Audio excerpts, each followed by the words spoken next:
Il faut parler couramment le français, la langue officielle du Sénégal. ku mel ni sëriñ bu jàngul c'est vrai jàng na daara dongol daara moo nga Abdou Bara Dolly Mbacké sama xarit ñu ne ay candidat mais seen conseil yi dañu war a wax ni yéen même le conseil constitutionnel war na bàyyi ñu jàll sëriñ bu war doon jàll. xam nga conseil constitutionnel la xam nga ni dafa laxiste parce que dafa am pouvoir d'investigation te gis na sax yu sëriñ bu di làkk français xam nga day jéem a ne dégg na français moom Abdou Bara Dolly da ngay ree ba tas ak ay dégg français ñoo Xaadim Samb ñoo yem c'est français dafa neex de ay académicien lañ ay élèves Xaadim Samb lañ c'est des élèves de Xaadim j'aime bien Xaadim ak neex français bu ne voilà bu ne le voiture là avec le femme avec mon maison avec Sasi so gars ñoo neex taxaw di wax fu ñu def fu ñu def que ñu def fa wala donc wala don wala nii wala car c'est extraordinaire. kooku nag ma nekk président de la République du Sénégal Serigne Mboup mu dem CEDEAO dem Union africaine dem Union européenne di wax français boo xam ni Senghor foofu tëdd bii lay day yëngatu Senghor dina jóg ne Sénégal kay ngeen dof ay waay Sénégal yéen lii Sénégal fu ngeen doon léegi ni Sénégal man dañuy liggéey ku jàngul ani be mooy taxaw siège Nations Unies toog ñu ne la parole est au Sénégal bu daal di jëg ni chers collègues président naan madame le président monsieur dans notre continent y a des du kenn xamul xam sa li muy wax xam nga yooyu Sénégal mais duñu wax dëgg suñu biir y a trop de masla bi tax kenn ñëw la sëriñ boobu di ko bul dof Abdou Bara Dolly Mbacké waaye rek bu dégguloo français xam nga ñu ñuy tampandise naan ñu Macky dafa war a respecter constitution bi mais constitution bi loolu la wax la langue officielle du Sénégal c'est le français sëriñ boobu laa ko déggu ko Abdou Bara Dolly déggu ko jëpp de pat kenn ñëwu leen dénoncé parce que masla bi rek gars yi nañu bàyyi masla bi waaye xar bi solo nga ñu yeewin nag mooy kii kenn ko tekk yóbbu ko feneen mais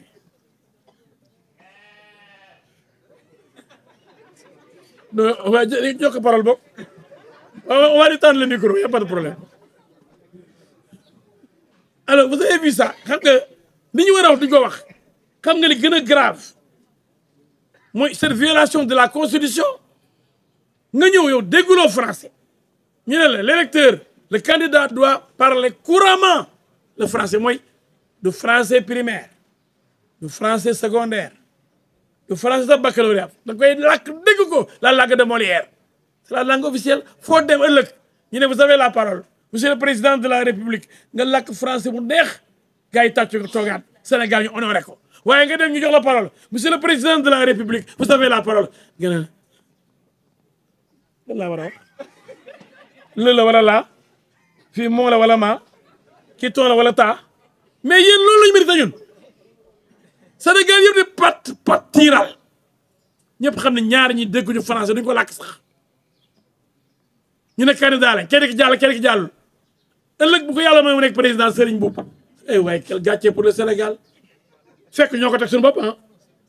les peuples n'ont que les dirigeants qu'ils méritent si on est complaisant jusqu'à laisser un analphabète ou quelqu'un qui ne parle pas français même s'il parle arabe ou russe on s'en fout la constitution exige qu'on parle français tout le Sénégal est complice ñëpp ne pat parce que duñu wax dëgg suñu biir ku xamul fii ni Serigne Mboup déggul français ñëpp ko xam mais on l'invite partout on l'invite dans les émissions même ay dans les journaux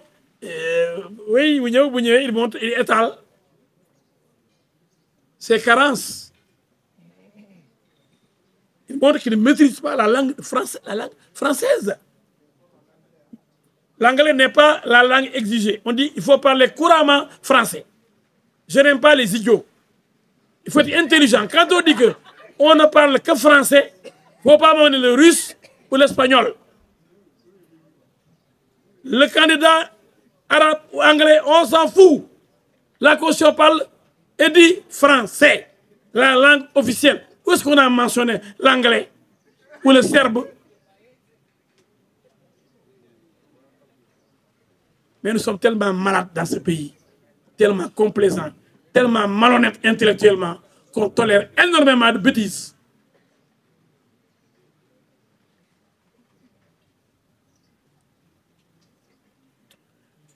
Je voudrais dire donc que la décision prise par le chef de l'État, son Excellence, Monsieur le Président Macky Sall, de freiner, d'arrêter ces élections, cette décision doit être saluée. La loi est faite par les hommes, pour les hommes. Et l'organisation de cette élection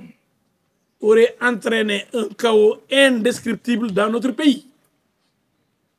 Donc félicitations, mais Monsieur le Président, vous ne devez pas céder. La communauté internationale a été manipulée par une équipe, une association de malfaiteurs, une association très forte dans les réseaux sociaux, une association qui a des tentacules partout dans le monde, une association de propagande, de manipulation pour vous présenter comme un dictateur, comme quelqu'un qui viole la loi, comme quelqu'un qui ne veut pas partir, quelqu'un qui veut faire un troisième mandat. Et certains de vos pères qui n'ont rien compris. Certains États, certaines puissances, comme les États-Unis et la France, même la CEDEAO, sont tombés dans ce piège. Il y a même la CEDEAO qui a dit, une fois arrivé au Sénégal, qu'entre ce que l'on a dit, ce que l'on a brandi partout dans le monde pour dénigrer le Sénégal, et ce que la mission de la CEDEAO a vu sur place, sur le terrain, il y a un fossé. Il y a un grand fossé que même la délégation a été surprise, parce qu'elle n'a pas vu le Sénégal dans un chaos, le Sénégal à feu et à sang. Le Sénégal déchiré, déchiqueté. Cette image qu'on a voulu montrer dans le monde entier n'existe pas au Sénégal. Mais les adeptes du mensonge et de la manipulation sont très forts. Et ils ont pu cette fois-ci dominer Macky Sall, dominer son équipe. Parce que Macky Sall n'a pas une bonne équipe de communication.